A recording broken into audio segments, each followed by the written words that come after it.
नमस्कार, आप सभी दोस्तों का एक बार फिर से स्वागत है स्टडी स्किल सेंटर के इस यूट्यूब चैनल पर। दोस्तों, एचपी पुलिस एग्ज़ाम के लिए आज मैं जो आपके लिए मॉक टेस्ट लेकर आया हूँ वो है मॉक टेस्ट नंबर 13।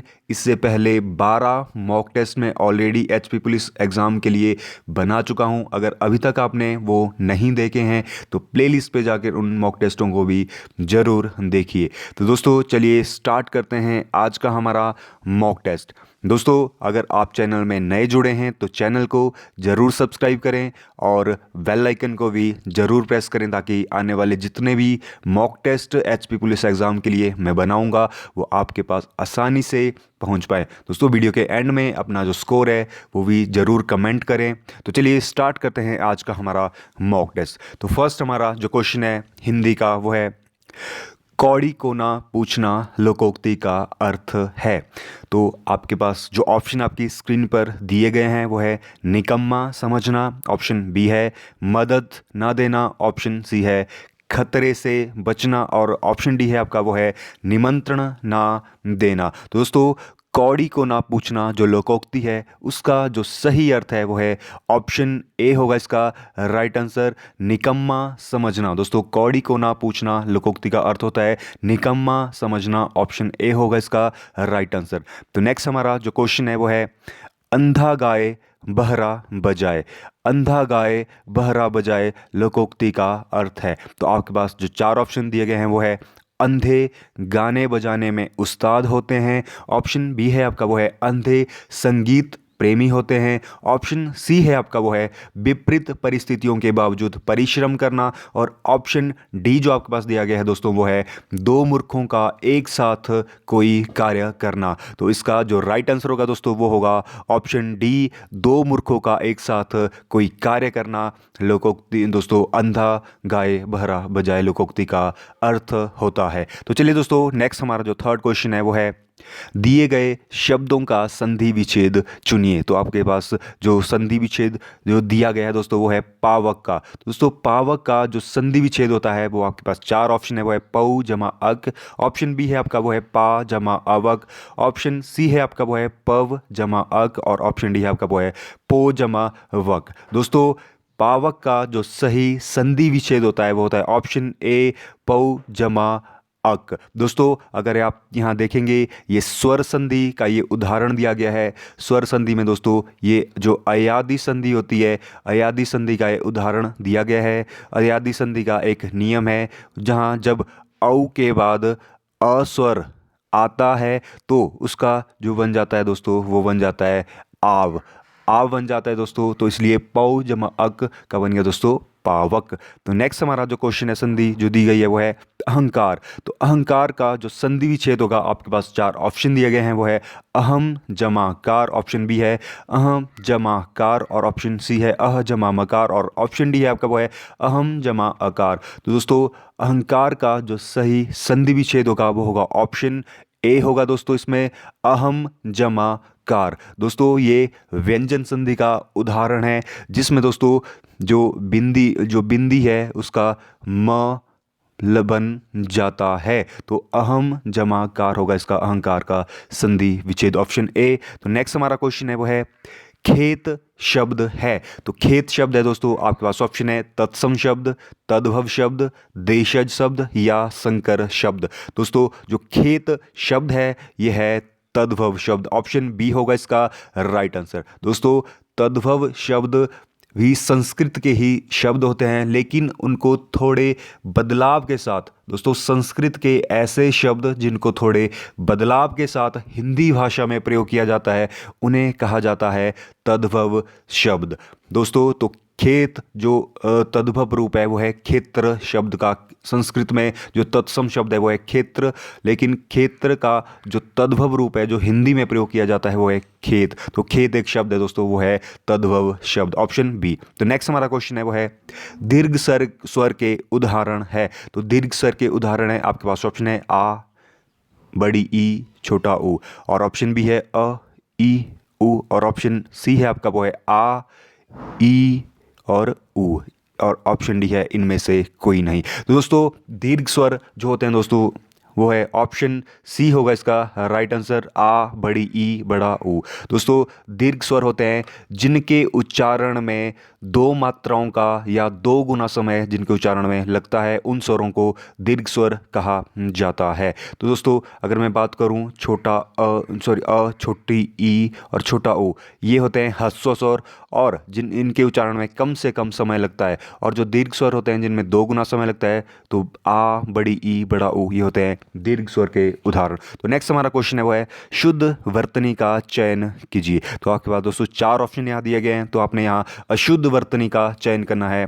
तो आपके पास देखिए ऑप्शन ये है पहला कवित्री, ऑप्शन बी है बुद्धिमती, ऑप्शन सी है विधात्री और ऑप्शन डी है श्रीमती। दोस्तों यहाँ अगर मैं कवित्री को देखूं तो कवित्री की जो वर्तनी है वो भी शुद्ध लिखी गई है, विधात्री की जो वर्तनी है वो भी शुद्ध है, श्रीमती की वर्तनी भी दोस्तों यहाँ शुद्ध है। तो यहाँ जो अशुद्ध वर्तनी है दोस्तों वो है बुद्धिमती। दोस्तों बुद्धिमती में जो मात्रा त में लगती है दोस्तों वो बड़े ई की मात्रा लगती है। बुद्धिमती का अर्थ होता है बुद्धिमान स्त्री। तो दोस्तों बुद्धिमती यहाँ अशुद्ध जो वर्तनी दी गई है, ऑप्शन बी होगा इसका राइट आंसर। तो नेक्स्ट क्वेश्चन हमारा वो है भीरु शब्द का जो पर्यायवाची शब्द। तो भीरु का पर्यायवाची शब्द है, आपके पास ऑप्शन है डरावना, कमजोर, कायर या शिकारी। तो इसका जो राइट आंसर होगा दोस्तों वो होगा कायर। तो भीरु शब्द का जो पर्यायवाची शब्द होगा दोस्तों वो होगा कायर। भीरु होता है दोस्तों डरपोक, भी इसका पर्यायवाची होता है, तो कायर और डरपोक इसके पर्यायवाची होते हैं।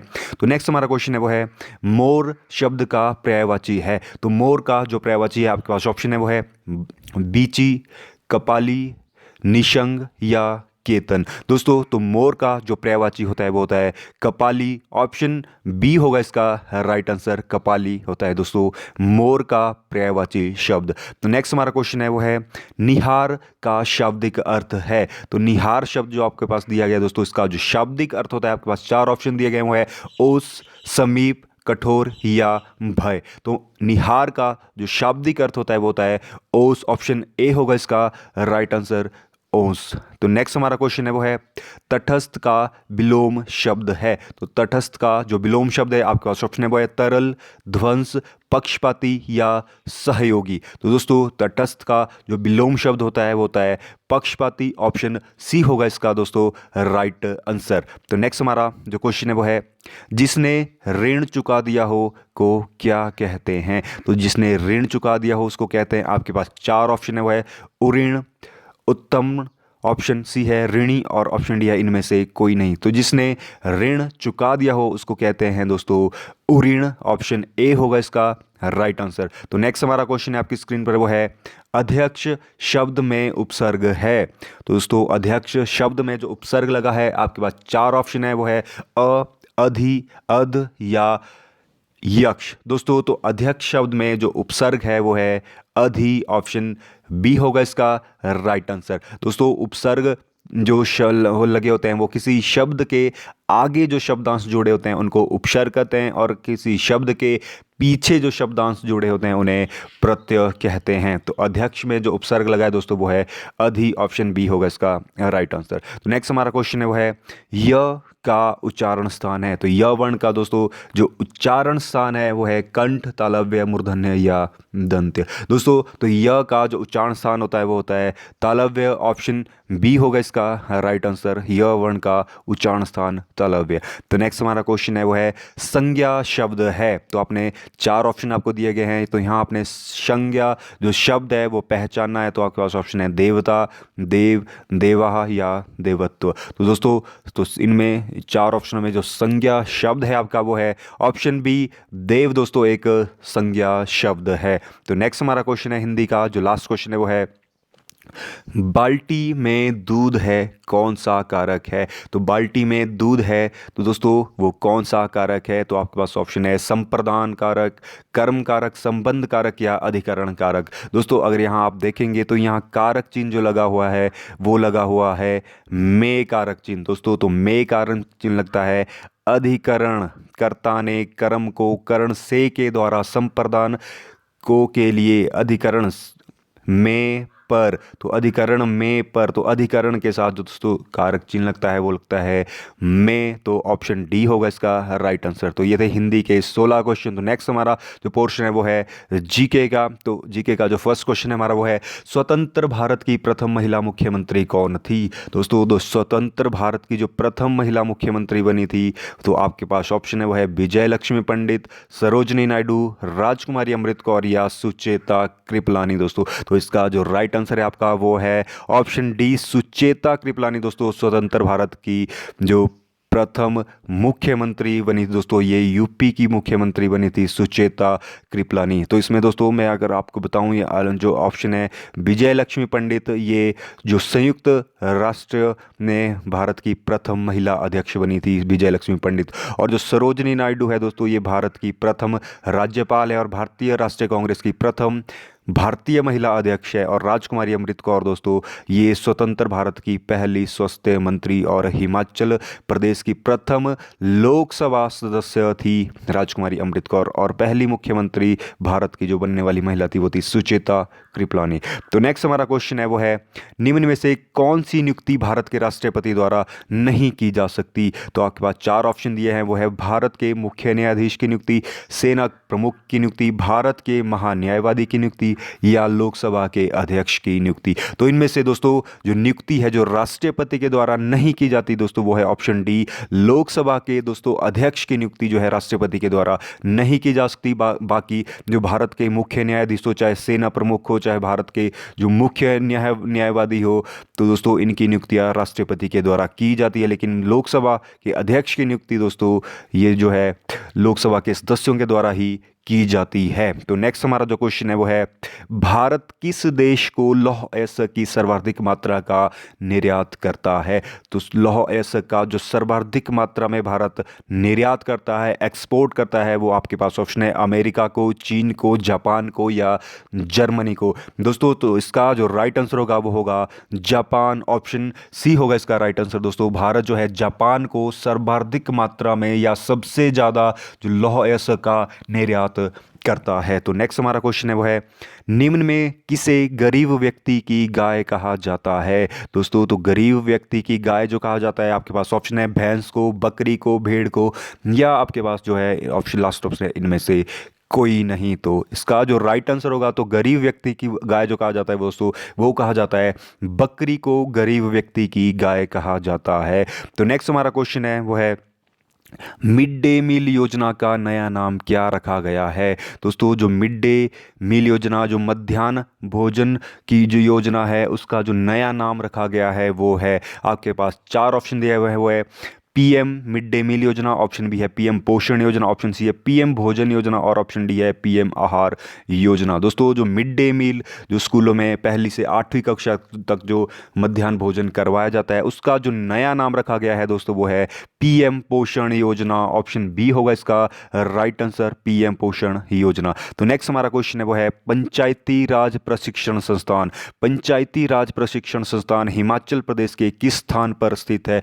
तो आपके पास जो ऑप्शन है वो है जोगिंदरनगर, धर्मशाला, मनाली या मशोबरा। तो इसका जो राइट आंसर होगा दोस्तों वो होगा मशोबरा, शिमला में दोस्तों पंचायती राज प्रशिक्षण संस्थान स्थित है दोस्तों। तो नेक्स्ट हमारा जो क्वेश्चन है वो है, WTO की स्थापना कब हुई? वर्ल्ड ट्रेड ऑर्गेनाइजेशन की स्थापना कब हुई थी? तो WTO की स्थापना हुई थी 1992 में, 1993 में, 1995 में या 1996 में। तो इसका जो राइट आंसर होगा दोस्तों वो है 1995 में दोस्तों WTO की स्थापना हुई थी। और इसका जो दोस्तों मुख्यालय है WTO का वो है जेनेवा में दोस्तों, जेनेवा में इसका मुख्यालय है WTO का, वर्ल्ड ट्रेड ऑर्गेनाइजेशन, जिसकी स्थापना 1995 में हुई थी। तो नेक्स्ट हमारा क्वेश्चन है वो है, भारत पाक शिमला समझौता 1972 को कहाँ संपन्न हुआ था?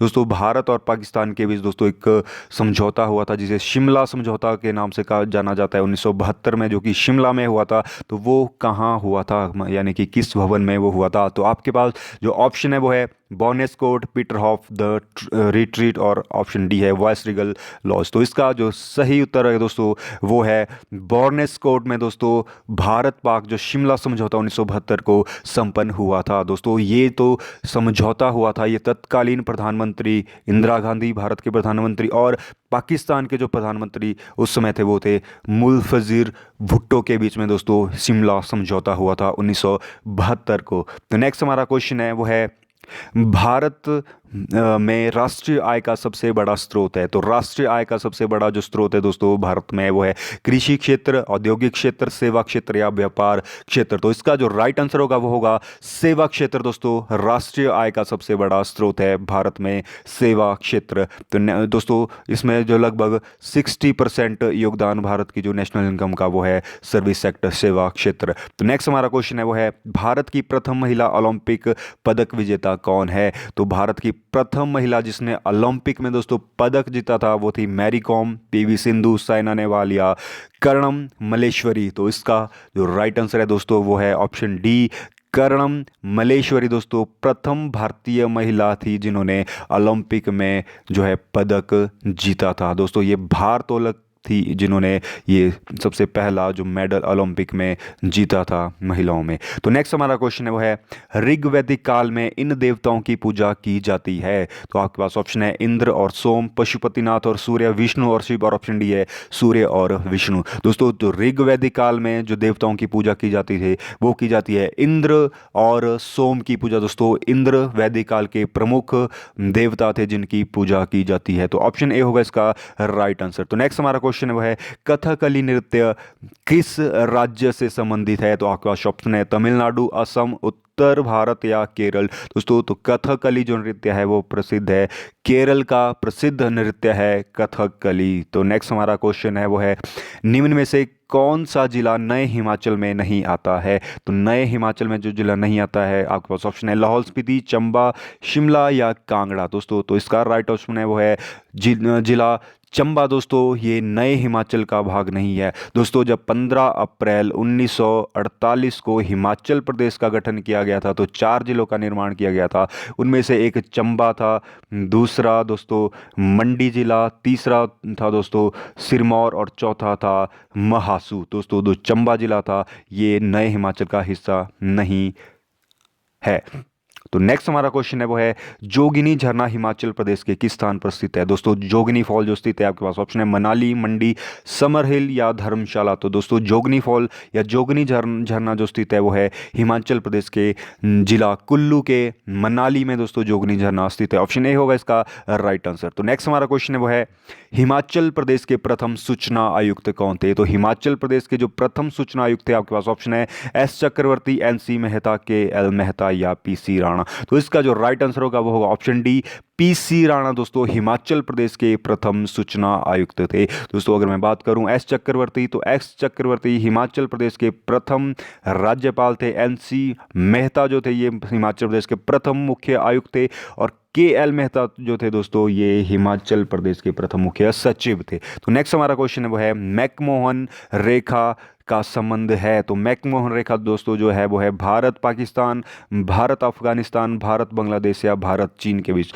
दोस्तों तो मैकमोहन रेखा जो है वो है दोस्तों भारत और चीन के बीच में। ऑप्शन डी होगा इसका राइट आंसर। ये दोस्तों इस रेखा का जो निर्धारण किया गया था दोस्तों 1914 में किया गया था सर मैकमोहन के द्वारा। भारत और चीन के बीच में ये सीमा रेखा का जो ये नाम रखा गया है मैकमोहन रेखा। दोस्तों ये था आज का मॉक टेस्ट एचपी पुलिस को लेकर। दोस्तों आई होप आपको जो टेस्ट है अच्छा लगा होगा। तो मिलते हैं दोस्तों कल फिर एक नए मॉक टेस्ट के साथ। तो वीडियो अच्छी लगी तो लाइक, शेयर और सब्सक्राइब करें। धन्यवाद।